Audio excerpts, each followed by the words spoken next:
تحية عالية للحضور الكريم. فخر كله لي، وانا اعتزاز كبير، معتز انني موجود بينكم الان، ومعتز ايضا انني في هذه القلعه، يعني قلعه السراقه، وبين ثله من خيره المناضلين من شرفاء هذا الوطن اللي كاينين في الصفوف الاماميه للمواجهه حقيقه. وانا اعرف جيدا حكم التعامل ديالي معهم، وحكم الصداقه ديالتي معهم ايضا، والقرب ديالي معهم ايضا مدى معاناتهم مع المخزن ومع الفاسدين في هذه البلاد. افتخر انني بينكم، وافتخر انني في قلعه الصغيره، لان اللي حاول المخزن انه يقوم به بعد ما اجبرني على الانتقال من وزازات، كان يظن انني سأعزل، وكان يظن انه قام بشيء من يعني حقق المراد ديالو. واذا بي اجد نفسي بقلعه السراقه تحتضنني بهاد الشرفاء، بهاد المناضلين الشبيبه ديالها، وتحيه لكم كبيره وشكرا لكم والف شكر.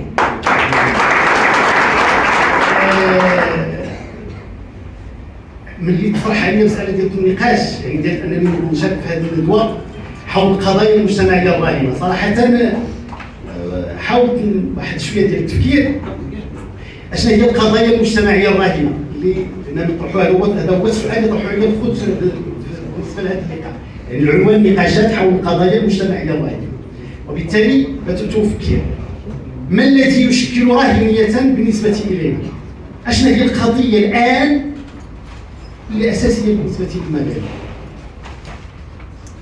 على كل حال المعرفه ديالتي المتواضعه وصلت ربما اعتقد ان الامر اولا وقبل كل شيء يتعلق باساس كل، على كل حال الموقع ديالي ولا النضالات ديالي ولا الانتماء ديالي يتعلق بمعاناه الفقراء والمعوزين مع اليوم اللي نعيشه بكل تفصيلاته. كاين عندنا مشكل في البلاد، هو ان هناك ناس يعانون حقيقه، وبالتالي هما اللي كيشكلوا بالنسبه لنا في وجهه نظري، وانا متاكد انه الاخوان يشاركونني نفس الراي والمعاناه الحقيقيه التي نعانيها جميعا، ولكن يعانيها الفقراء اكثر في هذه البلد. فقط ايتها الاخوات ايها الاخوه، مهم الفقر حال من الشقاء الحاد الذي يجرد الانسان من انسانيته، وبالتالي شكلت هذه القضيه راهنيه بالنسبه الي، لانه كما كتقول سيمون فايل،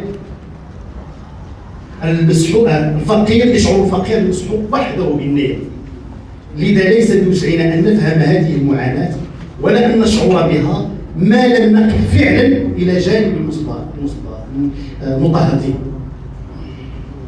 على كل حال مظاهر ديال المعاناه كبيره جدا، غلاء الاسعار، يعني غلاء الاسعار كل المواد الضروريه للعيش، صعوبه الولوج من الخدمات الاساسيه، معاناه الفقراء وغيرهم مع التعليم، مع الصحه، مع القضاء، مع السكن غير اللائق، لانه ولاو الناس كيمرضوا ولكن حتى كنموتوا عاد كنمشيو للسبيطار اللي كنعرفوا. على كل حال لن اكرر هذا الكلام لانه قلناه، ما كنمشيوش للقضاء، وهذا مساله ديال الامان اللي يهضروا عليها الاخوان قبل مني. نحن في البلد لا يمكن نهائيا ان تحس فيك فقير بالامان، يستحيل انك تحس بالامان، لان الا مرضتي راه مصيبه، الا تخاصمتي مع شي حد يكون غير شي شويه غني ولا يكون في شي مرتبه ولا ما يكونش، ولا يعني ما كتمشيش للقضاء وانت مرتاح. انتم كتشوفوا التعليم حادث ولا حرج، كارثه والله كارثه والله. وبالتالي لن اعيد الكلام في هذا الامر، وغادي نشير للمساله ديال على كل حال هما كتشوفوا الشباب والمعطلين والمستقبل الى اخره، المعاناه ايضا اللي كيعيشوها. تلوث يحيط بنا ايها الاخوه والاخوات من كل جانب. مع كامل الاحترام وكامل التقدير، وانا اتفق مع الاراء اللي طرحوها الاخوان سابقا وطرحها الاساتذه، انا اقول اننا محاطون بالتلوث من كل جانب. مساله ديال الحيطين والتلوث ديالها، والتلوث ديال هذه حكومه على كل حال ككل الحاكمين. انا بالنسبه لي تحصيل حاصل وجزء بسيط من التلوث الذي نعرفه التلوث الفعلي. انا ما كنهضرش على التلوث الرمزي، كنهضر على انه بالفعل. انا متاكد اننا كنعانيو مع الزبال، كاين التلوث في الماء، كاين التلوث في الهواء، كاين التلوث في الوضع الحار كاع كله. هذا كاين تلوث اخر خطير هو بالنسبه للادويه ايضا اللي كتدخل لنا كاع كلها بيريمي. وربما شفتوا التقرير مؤخرا اللي هضر على هذه العمليه بالنسبه لقطاع الغيار وهضروا عليه مؤخرا. حنا عندنا مشكل ديال التلوث في المواد الاستهلاكيه. مشاو حضروا لنا عاد مشاو المحلات ديال الحوانت كيحيدوا. اجل لي واحد مسؤول على كل حال حاضر قال لي راه كنحشموا اننا نحيدوا السلعه كامله ديال كلشي مواد عندنا حنايا، وكلشي بيريمي وكلشي فاسد. للاسف المساله ماشي غير مساله ديال هذا الاسباب اللي خرج، داكشي اللي غادي يكون غريب ما يمكن ان نعيشه وما نعيشه خطير ونحن نعرف ذلك، وفي بعض الاحيان ننساه بكل اسف لسبب بسيط، لاننا نعاني والفقراء يعانون اكثر. المساله الاساسيه هي الفساد وهي الرشوه. طالما الجزء الاساسي من المعاملات ديالنا في المغرب هو الرشوه، اش بغيتوا؟ راه حنايا بلد مفتوح على كل الاحتمالات. الجماعه كيدخلوا اللي بغاو واللي تبع في المغرب اللي بغاو. طالما كاينه الرشوه راه ما يمكن الا تدخل لنا كل شيء ويجي لنا. هذه المساله ديال الحيط راه هانوا على يقين انها مساله بسيطه اللي بانت، ولكن تاكدوا وانا متيقن انكم تعرفون ذلك، تعرفون ان ما يحصل في هذا البلد اكبر بكثير من هذا الشيء اللي دخلت الحيط. على كل حال هناك عنف كبير كيعانوه وكاين معاناتهم الفقراء مع ازدياد مظاهر العنف والارهاب واستئصال اواصر التضامن التي كانت الى وقت قريب صمم امان. لان حتى مساله ديال القيم، مساله ديال حتى هذيك الامور كتنتزع من المجتمعات ووصلونا لهذا بكل اسف نتيجه الفقر. لان الفقر انا كما قلت مهين ولا يمكن الا ان ينتج العنف، والفقر يجب ان يخيبنا فعلا، وهو موجود على جميع المستويات ومستمر ايضا. وكاين معاناه الفقراء ايضا وبشكل كبير، وهذه معضله كبرى. معاناتهم اكثر مع الامل الضئيل جدا في التغيير وفي الاصلاح. يقول لك ليسبوار في فيف. وللاسف الفقراء والشباب والمعطلين الامل ديالهم ضعيف، وبالتالي كتلقاهم كيضحيو الارواح ديالهم ويمشيو يموتوا في البحر باش يمشيو للفضاء وكيس الى ذلك. على كل حال مادام الوقت ضيق انا غادي نجي على سمحتوا واحد الملاحظات فيما يتعلق بهذا الامر. اولا كاين واحد المساله اساسيه لابد ان اشير اليها، لان الامر الاستاذ الجامعي والاستاذ سباعي طرحوها بشكل مختلف. هي اللي كيقولوا ها اللي خصكم تقوموا به لان لا يمكن ان يكون لا يغير الله نفسا حتى يغيروا ما بانفسهم شيئا حتى يغيروا ما بكم حتى يغيروا ما بانفسهم وكيفما تكونوا ولا عليكم. لا، ولكن اقول بالمقابل ان فاقد الشيء لا يعطيه. ما ننتظروش ايضا ان المغاربه نهاجموا ولا نباطحوا ولا نشوف واحد اتجاه معين، لانه انا اقول ليس لهم اي خيار اخر. لا فكريا يستطيعون ان يتبدلون ما هم عليه فعلا، بدليل انه وانتم غادي تكونوا عشتوها ان هذه الفوارق الطبقيه اللي كاينه وهذه الحقوق اللي ما كايناش يعني ولات بحال شي حاجه اللي غير مستورده وغير غايه وغير تقنيه وكتجي. يعني ما عملناش ربما جميعا بطريقه او اخرى ان هذه العمليه يعني حاولوا ممكن على انها تدخل للب وعلاقات وبنيه المجتمع. حاولوا ممكن بالتاكيد، وانا لابد ان اذكر محمد علي الجابري اللي حاول ما امكن انه يعني يدمج او يكيف هذه الحقوق مع الواقع ومع التفكير بنيه التفكير العربي الى اخره. ولكن لابد ان اشير لواحد مساله قبل ما ندخل لواحد الملاحظه ثانيه، هي ان هناك مغاربه كثر يعتبرون نفسهم هم اقل مستوى من الاخرين، وبالتالي يقبلون ان تدافع حقوقهم.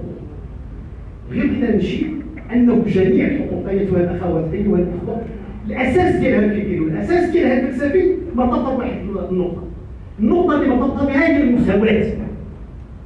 اولا يجب على المغاربه ان يتنبهوا انفسهم انهم بالفعل هما اناس بحالهم بحال الناس الاخرين، وبالتالي احنا راه تولدنا احرار كما قال جون بول واحد ذاك الرائد ديال الثوره الانجليزيه في العصور الوسطى عندما خلق ادم وحواء من كان يومها سيد لم يكن لا يوجد حتى واحد ما سيد علينا.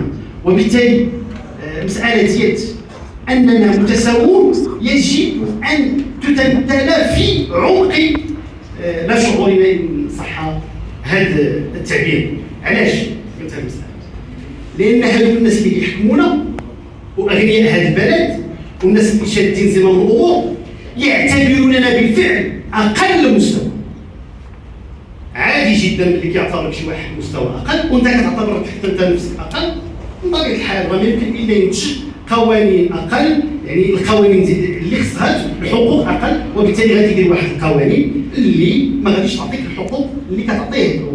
ندير واحد التمثل اخر، انت كمواطن او لا كانسان ملي كتبان لك المراه اقل منك مستوى، فبالتالي ما لا يمكن الا ان تنتج قوانين اللي كتعكس هذه العمليه هذه، وبالتالي لن تكون عندها نفس الحقوق اللي كاينه عندك. وبالتالي نفس الامر كاين بالنسبه للسيد مع العابد، الباترون مع العامل الى اخره. وبالتالي هذه الفكره ديال مساله ديال المساواه خص الجميع اننا كلنا مواطنون واننا لسنا رعايا، واننا يجب ان نستفيد من خيرات هذه البلاد جميعا. المخزن عندنا كرس هذه الفكره وكرس افكار اخرى من طبيعه الحال باش تميز وباش تحكم.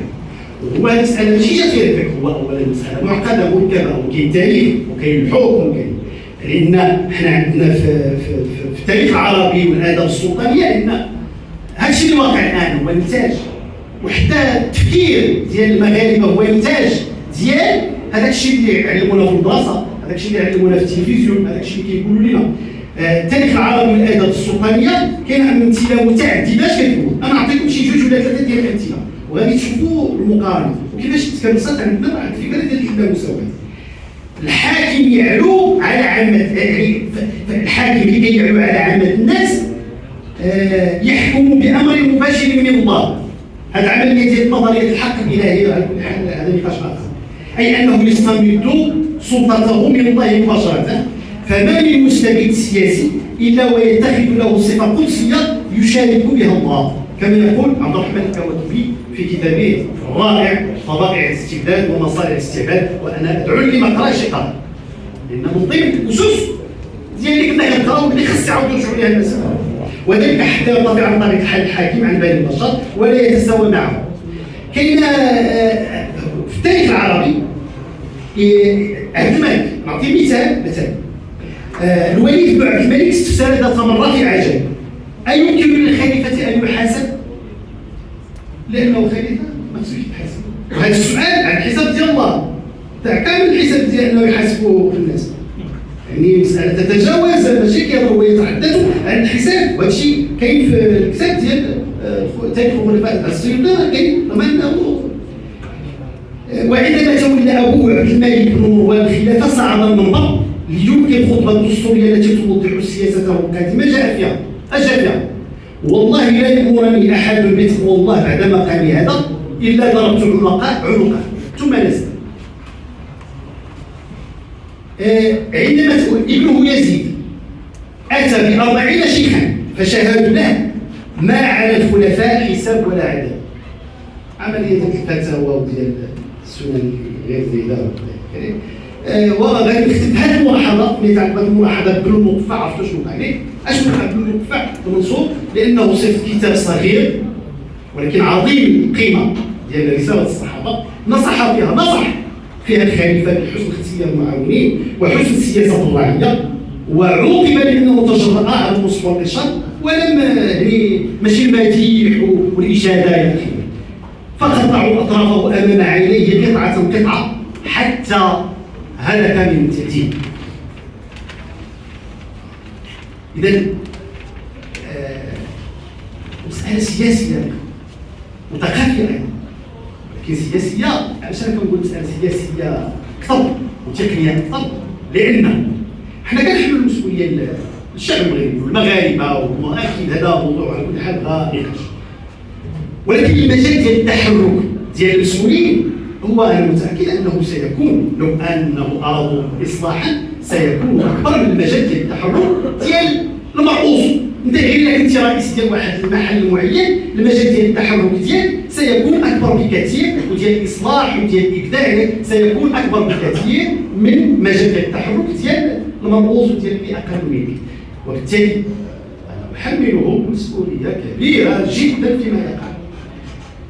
وفي هذا الاتجاه نقول، وهذه من الأهم، ان المدخل الاساسي ايتها الاخوات ايها الاخوان لاي اصلاح، شوف لازم نكونوا نهضروا هنايا ومع كامل احترام لجميع الافكار وجميع وغادي نجبدوا الرشوه ونجبدوا التلوث ونجبدوا، ولكن هذاك الشيء تحصيل حاصل اذا لم يتم اتخاذ قرار سياسي وكان هناك اصلاح دستوري. وانا لا اقول اصلاح، تغيير دستوري في الجوهر ديالو، فلن يكون هناك اي شيء. بالتالي لا يمكن حل اي مشكل الا عن طريق مساله الدستور. الدستور المغربي لا يمكن نهائيا ديال 2011، وانا ماشي كنقولها وصدقوني انه ماشي كنقولها من موقع سياسي ولا من موقع معين، لا، ابسط قراءه للدستور المغربي ديال 2011 سيرى انه متراجع، وانه لا يمكن ان يرقى ولا يمكن ان يكون اساسا لاي انتخاب ديمقراطي. هو دستور استبدادي بمعنى الكلمه، دستور تراجعي. لو ان كان الوقت كنا غادي نجيو لبند بوند ونقولوا علاش هو تراجعي. علاش؟ لان الدوله الحديثه بكل اسف التطور ديالها هنا كما كيقول اشار اليه الاستاذ العوي، تطور الدوله الحديثه يتوالى عندنا لصالح المخزن التي يكبس حكمه من خلال طقوس واليات حكم سلطويه. المغرب لا زال حابس التناقض القائم بين الإرث المستبد للدوله السلطانيه التي تعتمد على القهر والطاعه وبين القيم والتنظيمات الحداثيه. وبطبيعه الحال كيساعد المخزن في هذه العمليه هذه ديال انه الدستور والقانون غير لا يمكن ان يكون اساسا، هذا الدستور الحالي اساسا لاي تغيير، بالعكس هو يعرقل ويمكن الا ان يعرقل اي تغيير، وخصنا نعطيوها الاهميه القصوى. كيساعد اشنو هو الدوله مشات لشكل واحد العمليه هو اصطناع المنظمات واصطناع واحد العدد ديال الهيئات. وهذه العمليه اللي كان كيتبع كتابه شويه ديال الاستاذ المرحوم ادريس بن علي راه جاريه، هو انه كيحبس اذا كانوا شرفاء، اذا كانت الصحافه شريفه، اذا كان السياسيين شرفاء، اذا كانوا النقابيين شرفاء، هذه الهيئات اللي خلقت الدوله وخلقت المخزن الدور ديالهم الوحيد هو انه الحد من هذا المد ديال اي اصلاح ولا اي اصلاح. يمكن لا طول غادي يرسل شويه ملاحظه اخيره.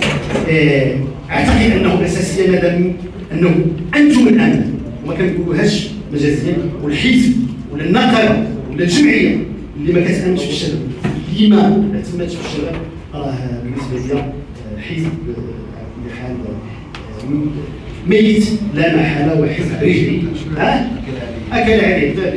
بالعكس، والامل هو انتم فعلا، وعلى كل حال امل كبير بكم. الملاحظه الرابعه فقدان الامل. غادي نبدا بواحد العباره سمحوا لي ديال ماذا عن غد، ماذا يكون.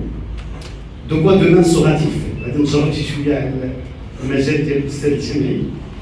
هي كتابه نستلهمها ديال فيكتور هيغو في احدى اجمل قصائده ديالو منشوده الغروب، وكان قد اشار في توطئه الديوان الى ان كل شيء في ايامنا هذه، اشنو قال في هو ينطبق علينا، كل شيء في ايامنا هذه ما كان بصدد الافكار او الاشياء، ما كان يمس المجتمع او الفرد يميل الى الغروب.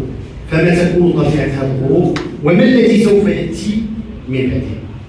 انا اعتقد ان كل الاشياء احصائيه وواقعيه تؤكد ان المغرب يعيش وضعا محتبسا ووضعا مترديا في كل القطاعات، وهو ما تسبب في فقدان الامل لدى المعوزين ولدى الفقراء ولدى الشباب. وحتى احنا بعض المرات حتى كيطلع لنا كاع الزعم كنقولوا هذا الشيء ما يمكنش يكون زعما حنا كيوقع لنا مرارا وتكرارا احباط، وبالتالي الناس كيوليو يبحثون عن ملاذ بالخارج خارج بلادهم ولو تضحيه بانفسهم. فقدان الامل لدى فئه المجتمع والشباب على الخصوص ادى الى مزيد من الاحتقان وادى الى ردود الفعل. هادشي اللي كنقول كل شيء تحت الحاصل، وادى لواحد المساله اللي ولات خطيره جدا ايتها الاخوات ايها الاخوه، هي العنف في المجتمع بيننا. اصبحت واحد العمليه ديال العنف بيناتنا، بين الفقراء بعضهم من بعض، بين الناس في المجتمع بعضهم مع بعض. وهذا العنف المظاهر ديالو متعدده. راه الا مشيتي غير راكب في الطوموبيل، هذا من الطوموبيل معنا خد واحد كلشي بغا يضرب كلشي بغا يسبق. عنف نتاج تحصيل حاصل، ما يمكنش الا يكون هذا العنف مع هذه القيم ومع هذه الثقافه ومع التلفازه ديالنا التي اللي كتسلط علينا صباح مساء، ومع هذه القيم مع التعليم ومع المعاناه الحقيقيه. شكون انت عند واحد فقير عنده بيت ولا عنده جوج بيوت ومع الصوت وكذا وعنده ولادو، ما يمكن الا يكون اش كتطلب منه؟ كيقول لي القاه في اليم مكشوفا اليدين وقال له اياك ان تبتل بالماء، وانت تحتيهم حاول كتقول ليه لا كون مزيان وكون كذا. كيقول لك ان بوبل افامي نون طون بوان ريزون. وبالتالي هذا العنف اللي كاين راه الى ما حين سجون الاخوات سؤال. ومعنا الاستاذ هيني وعرف هذا الشيء. على كل حال جميعكم تعرفون الامر. سؤال بسيط، شوفوا غير السجن اللي كيعاود السجن في المغرب باش عامر الفقراء. هذا سؤال عامر الفقراء ما كتبقاش لان اش كيولي الفقير وولدو هذا كاين ضد ذاته ضد صاحبه ضد يعني هناك عنف كبير وعنف منكر. وطبعا بطبيعه الحال ما يمكن الا ترتفع الوتيره ديال الجلال. واحد المساله شاريها الاستاذ الاساتذه قبل مني وما يمكن الا نختم بها، وهي انه بالفعل هو وقعنا الاستاذ جامعنا شيء اخر، انتم قنبله بالنسبه للحاكمين لان ما عرفوش انه داك الشيء اللي كتخبيو عظيم جدا، لان كاين مشاكل ولكن دائما كاين جمال. ولكن انا اتحدث عن قنبله اخرى، كاينه قنبله موقوته جايه في المستقبل و غادي تكون مؤلمه، ودقاتها وانفجاراتها الصغيره راه كنشوفوها من دابا.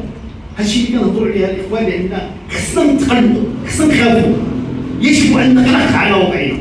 حنا ماشي عالميين ولا كذا، واقع الامر يجب ان نقلق وان نعلم ان الامور ليست بخير، واننا خصنا نتضامنوا اكثر، واننا خص نعرفوا انه الى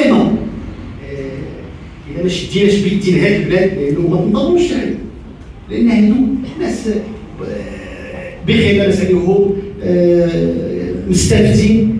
احنا اللي متضررين وانتم اللي متضررين والفقراء اللي متضررين الى ما عملوش ديال انقاذ هذا البلد من الكوارث اللي غادي لها. فاكيد اننا كلنا غادي نكون اعتذر عن الإطالة وشكرا لكم.